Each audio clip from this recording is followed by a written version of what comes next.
Estamos de volta com o programa Eclésia dessa noite, falando sobre Maria Madalena. Tem muito mito também sobre Maria Madalena. O Padre Guido vai fazer um apanhado geral aqui daqui a pouquinho. O que é verdade, o que não é verdade, o que a Bíblia diz sobre Maria Madalena. Lembrando que você pode ligar para a gente. O telefone vai aparecer no seu vídeo e também o e-mail.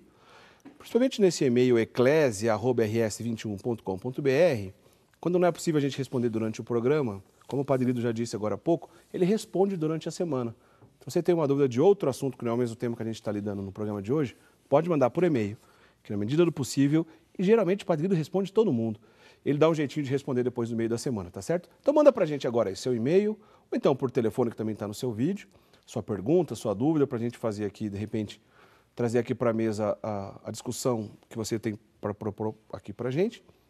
Você pode mandar também o seu WhatsApp, o número vai aparecer na sequência aí na telinha, para que você mande para a gente. Lembrando que via WhatsApp não pode esquecer de você colocar a sua cidade e também o seu nome. Para o WhatsApp a gente sempre também recebe aqui, às vezes as pessoas esquecem de colocar o nome e a cidade, tá bom? Vamos continuar conversando então, Padre Guido. Vamos por partes aqui. A gente estava falando no bloco anterior de evangelhos apócrifos, e entre esses evangelhos apócrifos, que são aqueles que a igreja não reconhece como foram inspirados por Deus, a igreja só reconhece os 4 oficiais que estão lá no Novo Testamento. Dentre esses evangelhos apócrifos, é provável que tenha um atribuído a Maria Madalena, mas não dá para saber se foi ela mesmo que escreveu, né, Padre Guido? Certo. Porém, tem o título de Evangelho de Maria Madalena. Foi encontrado, meus irmãos, durante a Segunda Guerra Mundial, numa gruta do Monte Sinai, que não são aquelas grutas de Qumran. A Qumran são famosas que Exato. Foi muito encontrado coisa da Bíblia lá. Né? Exato. Mas naqueles montes que pertencem ao Mar Morto, certo? E foi encontrado este evangelho chamado de Maria Madalena. Foi uma descoberta, né? E conforme está escrito neste evangelho, era uma mulher que gostava mesmo de Jesus. Inclusive, este evangelho fala até de um beijo que Jesus lhe deu. Esta parte deste beijo deu origem a uma, digamos assim, uma história, não somente afetiva, mas também de ciúme, desculpa a expressão. Certo. A pessoa humana sempre foi assim, né? E o fato que Jesus tinha uma predileção para Maria Madalena, diz este evangelho, despertou a raiva dos apóstolos, inclusive por ser Maria Madalena mulher, ao passo que existia na época de Jesus um verdadeiro machismo. Nunca teria imaginado que Maria recebesse, digamos assim, comunicações particulares ou até secretas da parte de Jesus.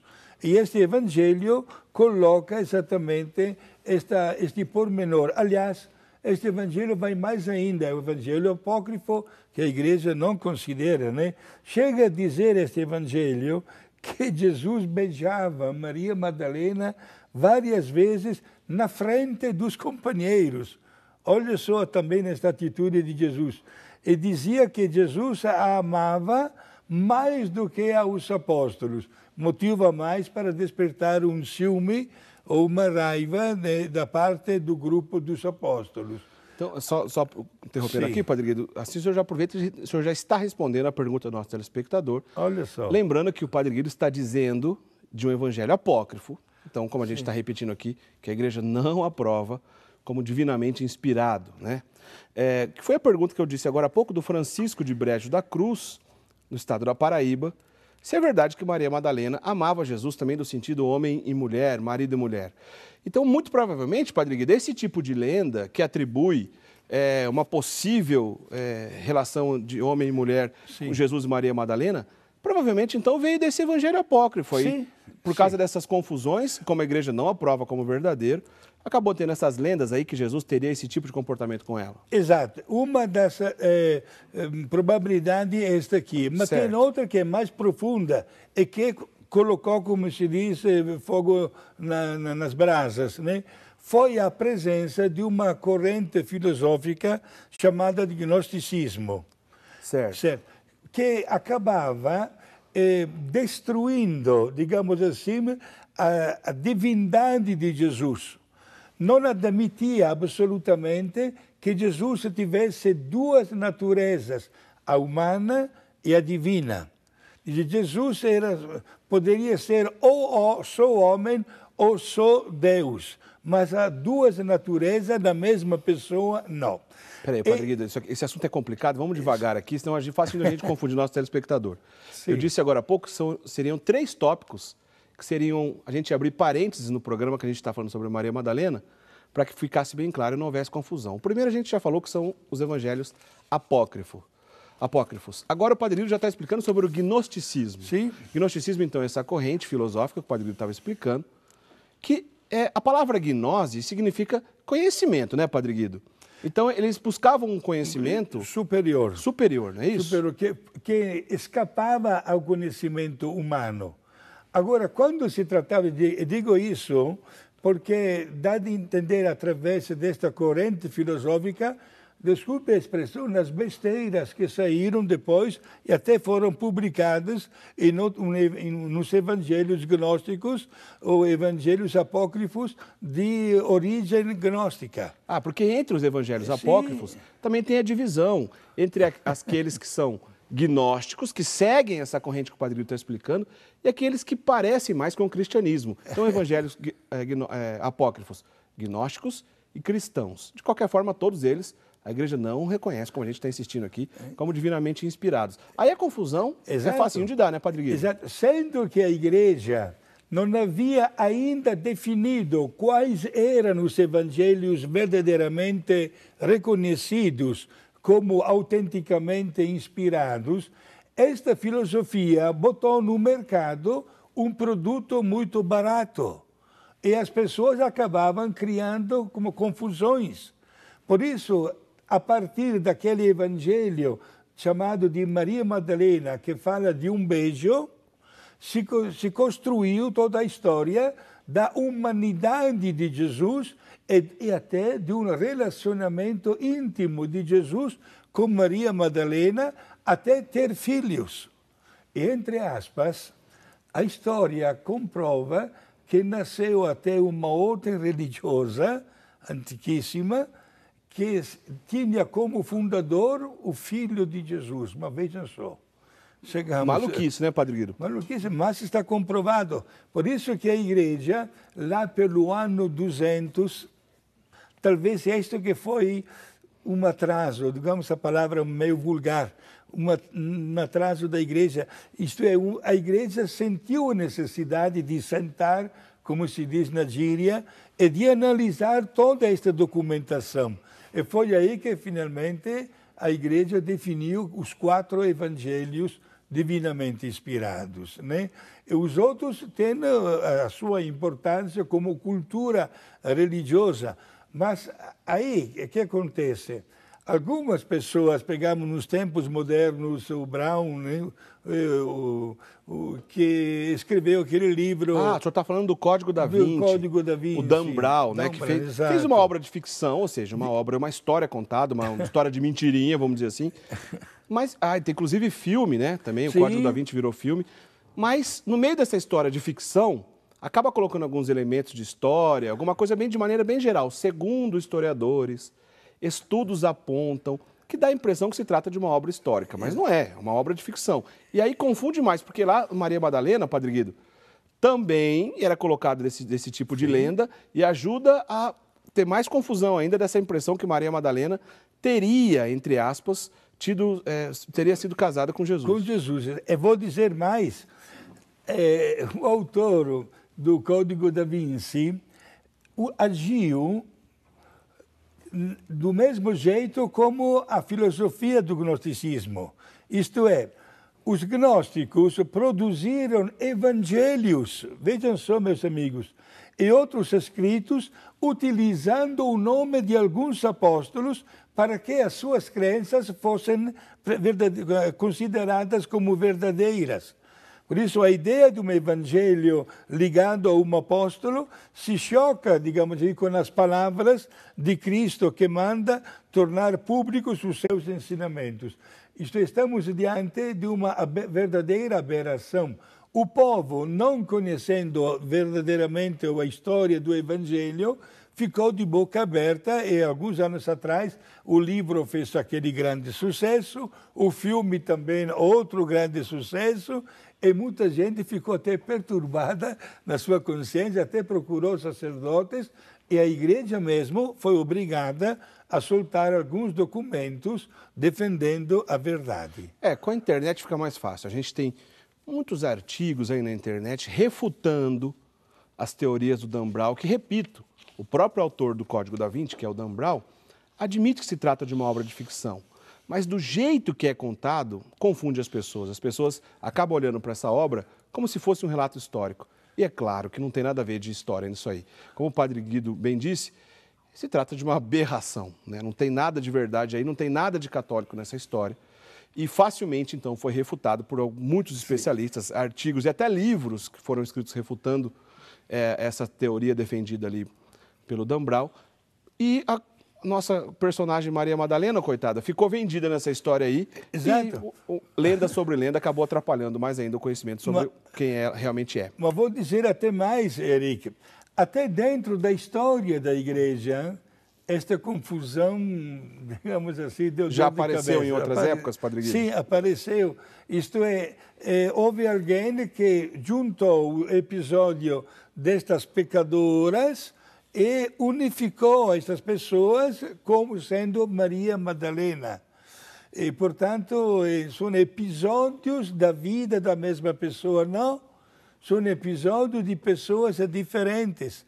Aliás, acho que seja o caso de comunicar aos nossos amigos telespectadores o que é que a Bíblia não diz. Boa, Padre Guido, vamos fazer isso então. Vamos fazer um tirateima aqui do que a Bíblia diz e o que a Bíblia não diz sobre Maria Madalena, para que os mitos possam, de uma vez por todas, serem dissipados. Vamos lá, Padre Guido. Agora, o que é que a Bíblia afirma, em primeiro lugar, diz de Maria Madalena?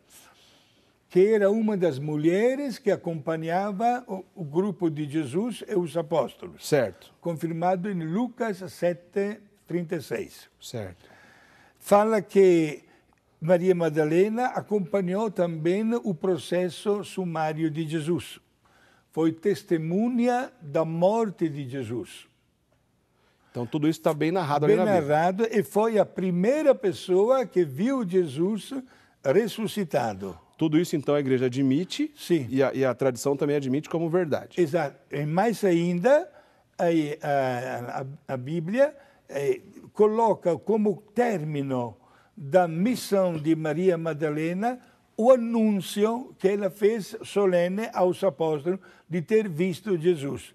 Isto bate com a verdade. Certo. Agora, o que é que a Bíblia não diz de Maria Madalena? São várias coisas. Primeiro, não diz que era uma mulher pecadora, diz que foi libertada do demônio, mas não tem nenhuma garantia.